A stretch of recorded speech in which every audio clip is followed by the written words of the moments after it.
Gita coaching की YouTube channel में आपका स्वागत है।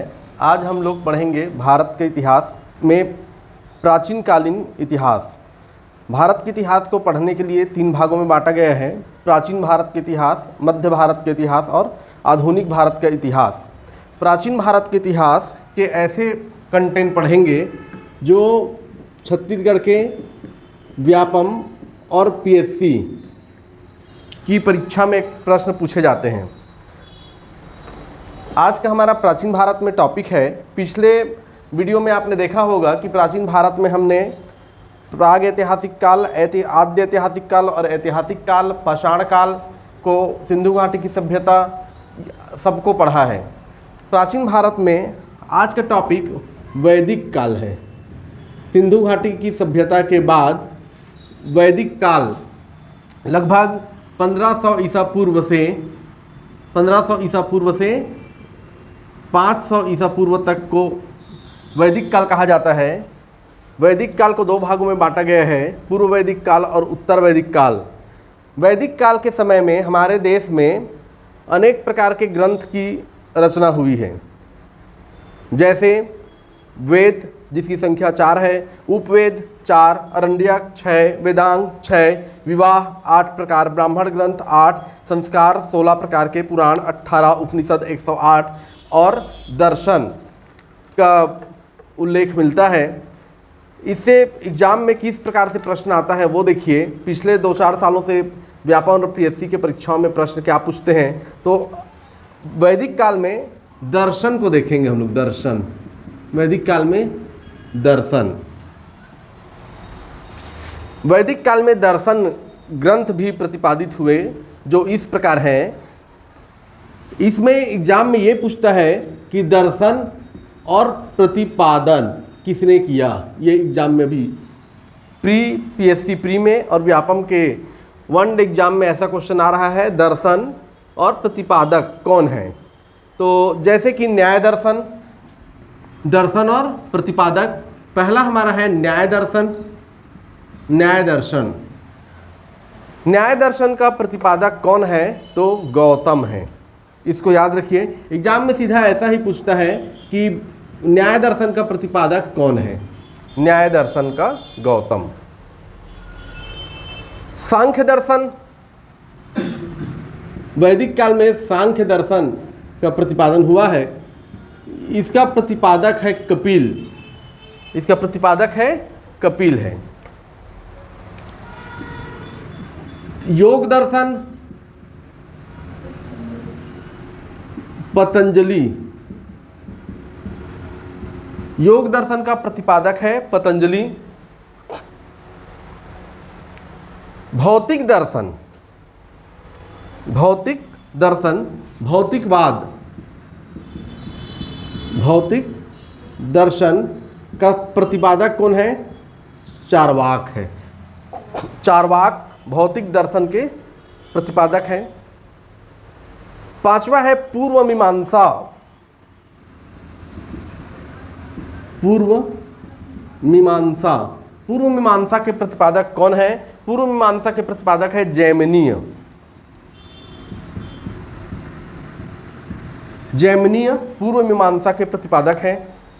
उत्तर मीमांसा, 6वां आता है उत्तर मीमांसा का प्रतिपादक है वादरायण। वादरायण है। विशेषिक दर्शन, 7वां आता है विशेषिक दर्शन।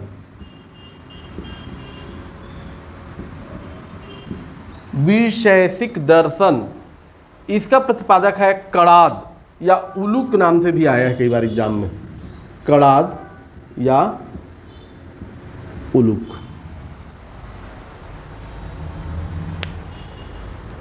इसको हमको याद रखना है। एग्जाम में सही संबंध जोड़ो करके आता है, या न्याय दर्शन के प्रतिपादक कौन है आता है, सांख्य दर्शन के कौन है आता है। इसको याद करने के लिए देखिए, न्याय, गौतम किसकी बात करते थे? न्याय की बात करते थे। तो गौतम किसके प्रतिपादक है? अगर एग्जाम में आए तो न्याय को याद रखना है, न्याय दर्शन। कपिल, सांख्य दर्शन। कपिल देव से याद रखना है, कपिल देव क्रिकेटर हैं। चौका छक्का मारते थे, 1 रन 2 रन 4 रन 6 रन, ऐसा संख्या। कपिल से क्या याद रखोगे? संख्या, नंबर। तो कपिल से याद रखना सांख्य दर्शन। पतंजलि, आपको पता है पतंजलि योग का दर्शन के प्रतिपादक हैं। चार्वाक, चार्वाक भौतिक दर्शन के प्रतिपादक हैं। पूर्व मीमांसा, मीमांसा जैमिनीय। ऐसे याद रखना है कि जैमिनी, मनी, जिसके पास ज़्यादा मनी होगा वो ज़्यादा पैसा वेस्ट करेगा, मांसाहारी होगा, ऐसा याद रखना है। जैमिनी क्या करेगा? जैमिनी, मनी ज़्यादा तो पूर्व मीमांसा। वादरायण उत्तर मीमांसा और कड़ाद उलक विशेषिक दर्शन। वेदश्रयी क्या है? एग्जाम में कई बार आया है। वेदश्रयी, वेदश्रयी क्या है? तो वेदश्रयी क्या है अगर एग्जाम में आता है तो ऋग्वेद, सामवेद, यजुर्वेद, तीनों वेदों को मिलाकर वेदश्रयी कहते हैं। इसमें अथर्ववेद शामिल नहीं किया गया है। वेदश्रयी क्या है अगर एग्जाम में आए तो ऋग्वेद प्लस सामवेद प्लस यजुर्वेद, तीनों को मिलाकर वेदश्रयी कहा जाता है। वेदश्रयी में अथर्ववेद शामिल नहीं है। वैदिक काल के समय में महाकाव्य भी एग्जाम में आता है। वैदिक काल के समय में 2 महाकाव्य की भी रचना हुई है।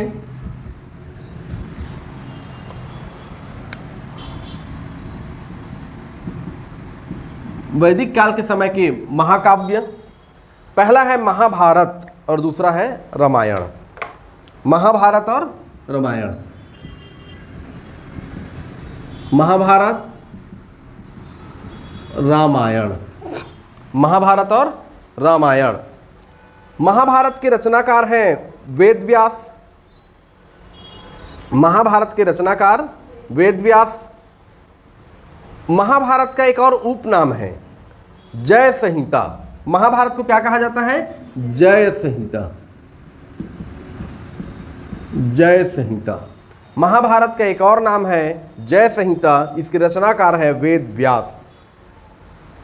महाभारत से संबंधित एक प्रश्न आप पिछले एग्जाम में आया था। महाभारत का फारसी अनुवाद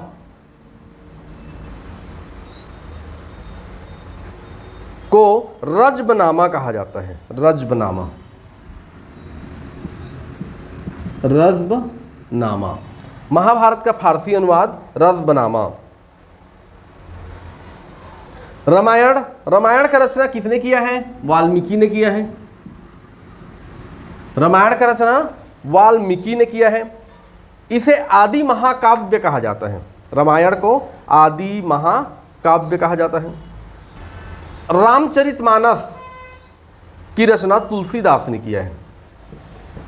रामचरितमानस बहुत लोकप्रिय ग्रंथ है। रामचरितमानस की रचना तुलसीदास ने किया है। महाभारत और रामायण ग्रंथों की रचना वैदिक काल के शुरुआत में हुई, परंतु अंतिम रूप गुप्त काल या गुप्तोत्तर काल में हुई है। महाभारत और रामायण ग्रंथों की रचना वैदिक काल के शुरुआत में हुई है, परंतु अंतिम रूप गुप्त काल या गुप्तोत्तर काल में हुई है। उसके बाद आता है पुराण। वैदिक काल हम पढ़ रहे हैं। वैदिक काल में पुराण, पुराणों की संख्या है 18। सबसे प्राचीन पुराण मत्स्य पुराण है। सबसे प्राचीन पुराण मत्स्य पुराण। सबसे प्राचीन पुराण है मत्स्य पुराण।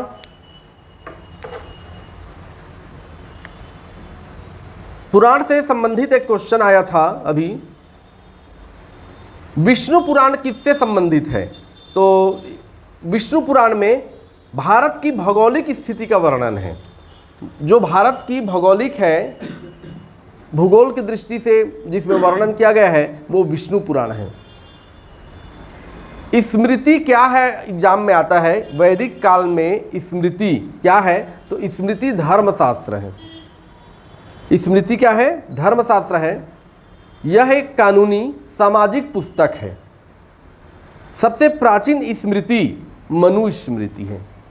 सबसे प्राचीन स्मृति मनुस्मृति है। वैदिक काल से अगर कोई क्वेश्चन आता है तो मनुस्मृति क्या है अगर एग्जाम में आए तो मनुस्मृति सामाजिक कानूनी पुस्तक है, इसमें वर्ण व्यवस्था का उल्लेख है। सबसे प्राचीन स्मृति कौन सी है? तो इसका आंसर है मनुस्मृति। वैदिक काल में 3 प्रकार के ऋण का वर्णन है।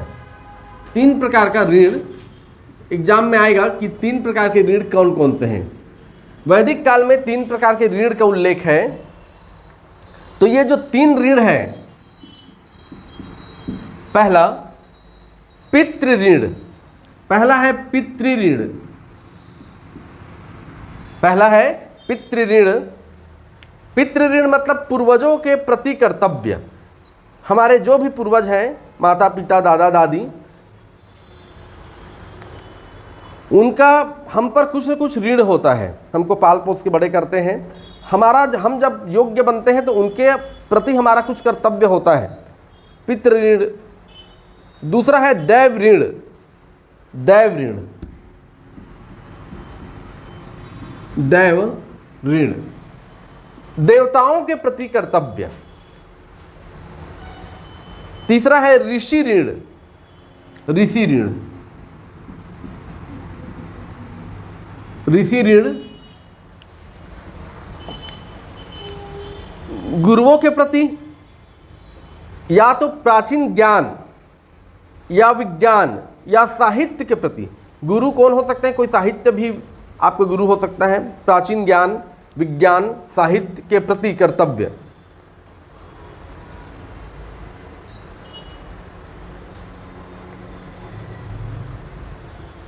एग्जाम में ऐसा क्वेश्चन बहुत बार आता है, वैदिक काल में वैदिक ग्रंथों में किन नदियों का उल्लेख सर्वाधिक है?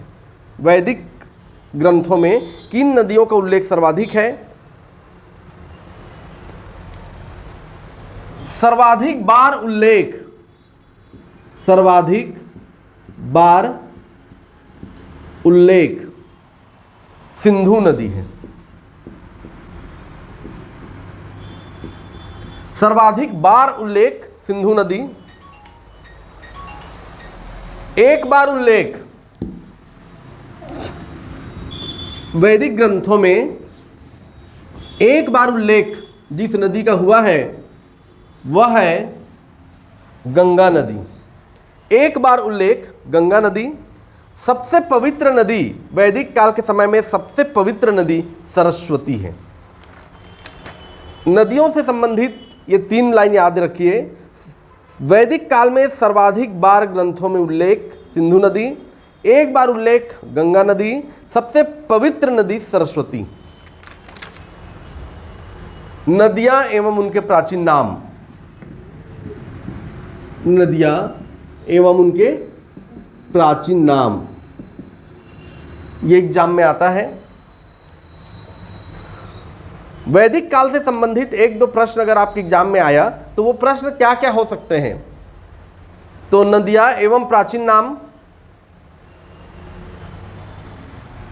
आज जो रावी नदी है, रावी नदी, उसका प्राचीन नाम है पुरुषणी। आज जो रावी नदी है उसका नाम है पुरुषणी। सतलज नदी,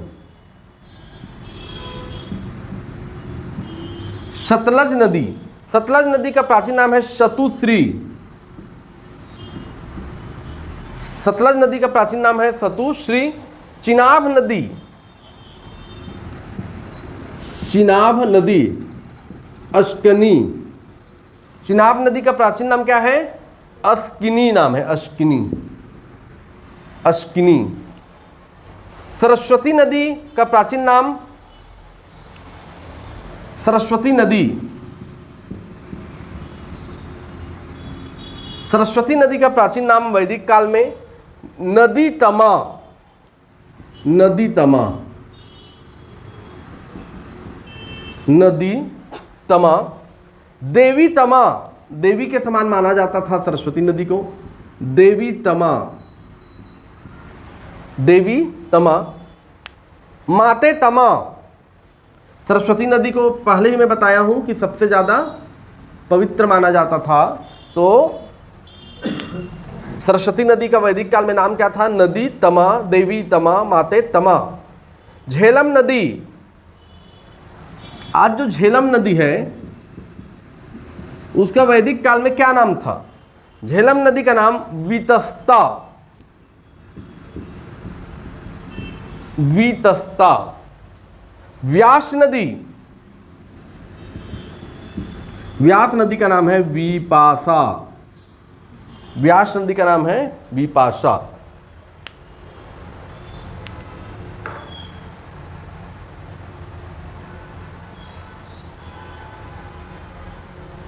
वैदिक काल के से संबंधित जितने प्रश्न हैं प्रायः इतने में से आने का संभावना है। वैदिक काल में ऋग्वेद वर्ण व्यवस्था, कर्म आधारित वर्ण व्यवस्था था। कबीला के रूप में हम रहते थे।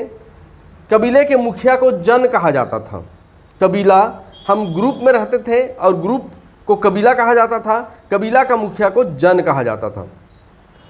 वैदिक काल के प्रमुख देवता इंद्र हैं। वैदिक काल के प्रमुख देव इंद्र। पवित्र पशु गाय है। पवित्र पशु गाय है। वेदों में गाय का अघन्या नाम से उल्लेख है। अघन्या, हत्या नहीं करने योग्य, इसका अर्थ है। इसका मतलब ऐसा पशु जिसका हत्या नहीं किया जाना चाहिए, वर्णन है। अर्थात गाय को एक पवित्र माना जाता है। गाय की हत्या करने वाले को मृत्युदंड दिया जाता था। वैदिक काल में उल्लेख है, गाय की हत्या करने वाले को मृत्युदंड दिया जाता है। इससे साबित होता है कि वैदिक काल में गाय एक पवित्र पशु थी। प्रिय पशु घोड़ा। वैदिक काल का प्रिय पशु कौन था? घोड़ा था। घोड़ा प्रिय पशु। पवित्र पशु गाय, प्रिय पशु घोड़ा। वैदिक काल में हमारा समाज पितृसत्तात्मक था।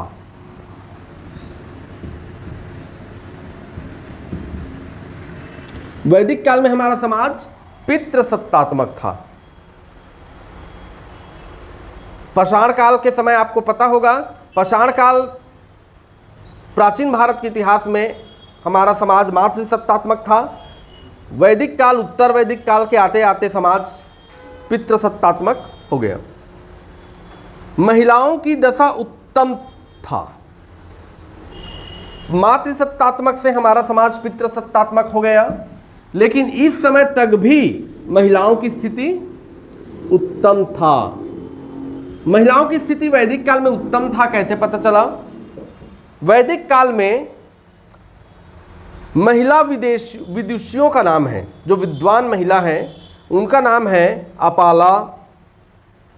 वैदिक काल में महिला विदुषियां,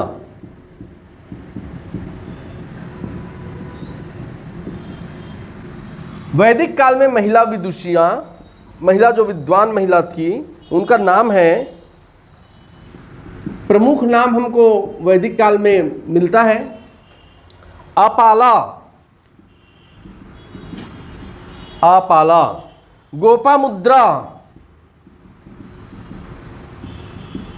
अपाला, गोपामुद्रा, सिकता, सीकता, विश्वास। विदेशी विदुषी महिला, विद्वान महिलाओं का उल्लेख अगर वैदिक काल में मिलता है, इसका मतलब महिलाएं जो है वो विद्वान थी, और इससे साबित होता है कि महिलाओं की स्थिति अच्छी थी। इस काल में लौह युगीन काल कहा जाता है। इस काल में लोहे का खोज हो गया। लोहे के, इससे पहले हम पत्थर काल कहा जाता है, पाषाण काल। पाषाण काल के समय तांबे का भी खोज हुआ, ताम्र पाषाण काल कहा जाने लगा। इसके बाद लोहा का खोज, उत्तर वैदिक काल में लोहे का खोज हुआ।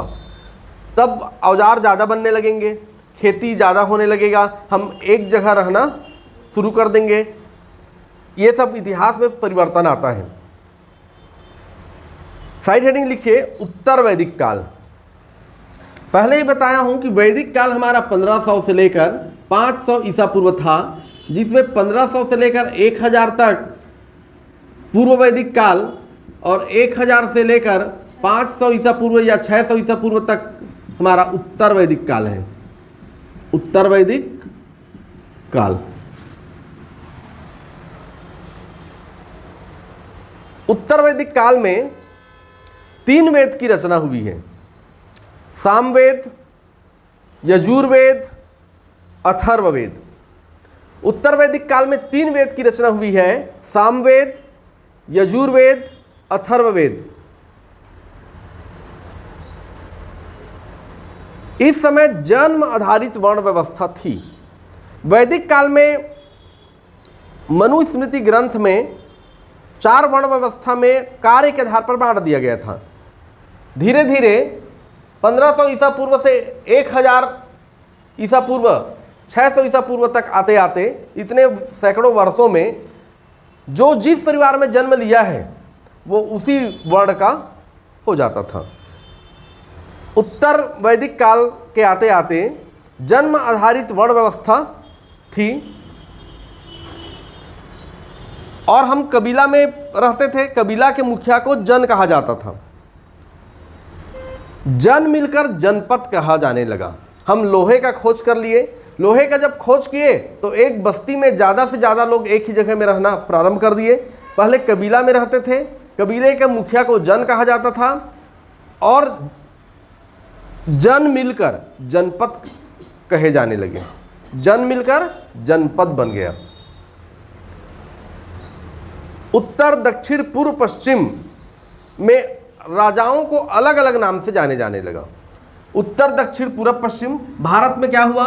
उत्तर, दक्षिण, पूर्व, पश्चिम। उत्तर, दक्षिण, पूर्व, पश्चिम में 4 राजाओं को अलग अलग नाम से जाने लगे। पहले हम किस में रहे? वैदिक काल के आते आते कबीला में रहना चालू कर दिए। कबीला के मुखिया को जन कहा जाने लगा और 10-20 अधिक से अधिक कबीला, मतलब अधिक से अधिक सभी कबीला में एक एक जन होंगे। जन के समूह को जनपद कहा जाने लगा। जन के समूह को 2 या 2 से अधिक जन के समूह को जनपद कहा जाने लगा। भारत के चारों दिशाओं में अलग अलग राजा का वर्णन मिलता है। उत्तर का राजा को विराट नाम से जाना जाता था। उत्तर का राजा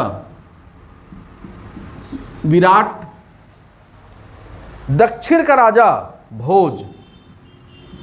दक्षिण का राजा भोज। पूर्व का राजा सम्राट। पूर्व का राजा सम्राट। पश्चिम का राजा स्वरात। पश्चिम का राजा स्वरात। भारत में 4 प्रमुख राजा चारों दिशाओं में वैदिक काल में उल्लेख मिलता है। उत्तर वैदिक काल के उत्तर के प्रमुख राजा विराट, दक्षिण के प्रमुख राजा भोज, पूर्व के सम्राट और पश्चिम का राजा का नाम है स्वराट। सभी राजाओं का प्रमुख को प्रजापिता कहते थे। सभी राजा, पूरे देश के सभी राजा का जो प्रमुख है उनको प्रजापिता कहते थे। सभी राजाओं के प्रमुख को प्रजापिता कहते थे। सभी दिशा का महाप्रमुख को एक रात कहते थे। उत्तर वैदिक काल में एक रात किसे कहा जाता था? उत्तर वैदिक काल में सभी दिशाओं का महाप्रमुख को एक रात कहते थे। उत्तर वैदिक काल में सभी राजाओं का प्रमुख को प्रजापिता कहते थे। ये 2 कंटेंट आपको याद रखना है, बहुत बार एग्जाम में आता है। सभी राजाओं का प्रमुख पूरे भारत में उत्तर में राजा विराट, दक्षिण में भोज, पूर्व में सम्राट और पश्चिम में स्वराट। 4 बड़े बड़े राजा थे। बाकी कबीला के प्रमुख को जन कहा जाता था और 2-4 से अधिक कबीला के जन के समूह को जनपद कहा जाता था। छोटे छोटे राजा हर कबीला में होते थे, लेकिन देश में सबसे बड़ा राजा उत्तर क्षेत्र में विराट और पूर्व क्षेत्र में सम्राट पूर्व क्षेत्र में सम्राट, दक्षिण में भोज और स्वराट पश्चिम में स्वराट। सभी राजाओं के प्रमुख को प्रजापिता कहा जाता था। सभी राजाओं के प्रमुख को प्रजापिता कहा जाता था। सभी दिशाओं के महाप्रमुख को एक रात कहा जाता था। सभी दिशाओं के महाप्रमुख को एक रात कहा जाता था। उत्तर वैदिक काल के अंतिम समय में धीरे धीरे महिलाओं की स्थिति खराब होते गई। वर्ण व्यवस्था कैसे हो गया? जन्म आधारित हो गया। हम ग्रुप में रहना शुरू कर दिए, बस्तियों में रहना शुरू कर दिए। कबीला से हम कई कबीला मिलकर जनपद में रहना शुरू कर दिए। लोहे का हमें ज्ञान हो गया। बहुत अधिक मात्रा में पशुपालन और कृषि करना हम लोगों ने लोहे के मदद से करना प्रारंभ कर दिया। हमारा जीवन स्थायी जीवन प्रारंभ हुआ। उत्तर वैदिक काल में महिलाओं की स्थिति धीरे धीरे खराब होते चले गई। लोहे का प्रचलन बढ़ गया। उत्तर वैदिक काल में लोहे को श्याम अयस कहा जाता था। श्याम अयस।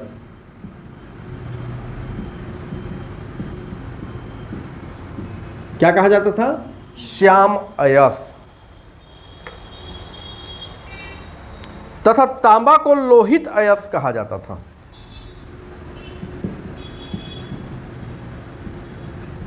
एग्जाम में आएगा तो कंफ्यूज नहीं होना है। वैदिक काल में लोहे को क्या कहा जाता है? अगर एग्जाम में आए तो लोहित अयस नहीं, लोहे को कहा जाता था श्याम अयस। श्याम मतलब काला कलर का धातु। लोहे को श्याम अयस और तांबा को लोहित अयस कहते थे।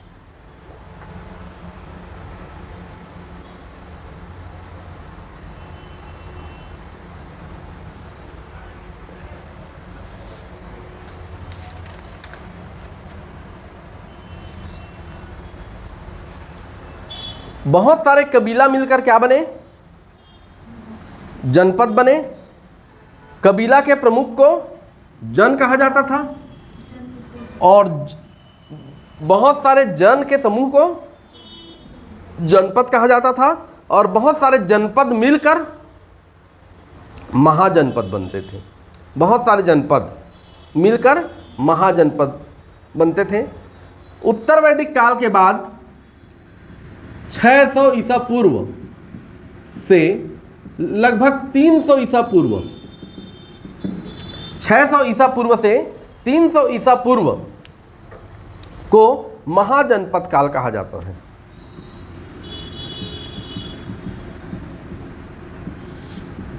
महाजनपद काल। उत्तर वैदिक काल के बाद 600 ईसा पूर्व से 300 ईसा पूर्व को महाजनपद काल कहा जाता है, क्योंकि हम कबीला में रहते थे।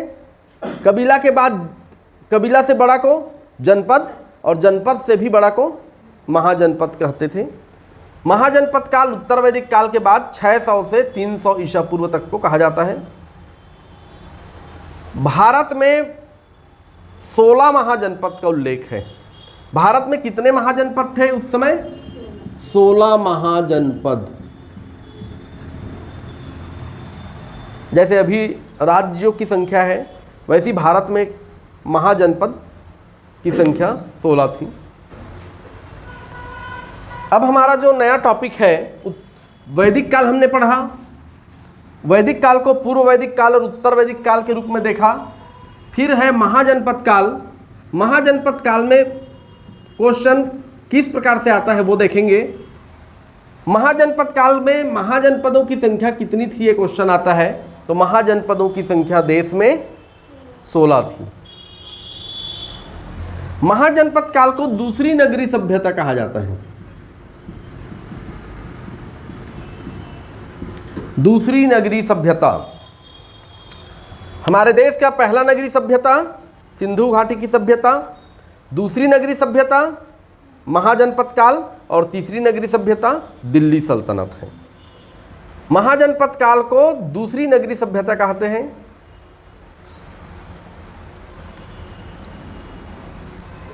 इस समय अब हमारे देश में प्रमुख घटना महाजनपद काल में जो है वो विदेशी आक्रमण है। अभी तक विदेश का नज़र हमारे देश में नहीं पड़ा था, हम कबीला में रहना चालू कर दिए। कबीला के बाद हम लोगों ने जनपद में रहा, जनपद के बाद महाजनपद, 16 महाजनपद। महाजनपद में हमको विदेशी आक्रमण, भारत में विदेशी आक्रमण का उल्लेख मिलेगा। उत्तर वैदिक काल के बाद महाजनपद काल के आते आते धर्म और वर्ण व्यवस्था बहुत अधिक बढ़ेगा, इसका साइड इफेक्ट भी आएगा, इसलिए नास्तिक संप्रदाय का उदय हुआ है। महाजनपद काल में तीसरा बात हम पढ़ेंगे नास्तिक संप्रदाय। नास्तिक संप्रदाय अगले वीडियो में हम लोग पूरे के पूरे महाजनपद काल को पढ़ेंगे। महाजनपद काल से संबंधित कितने कंटेंट हैं, कौन कौन से प्रश्न महाजनपद काल में से आ सकता है, ये पढ़ेंगे। हम लोगों ने प्राचीन भारत के इतिहास को बहुत सिस्टमेटिक पढ़ रहे हैं। पहले पाषाण काल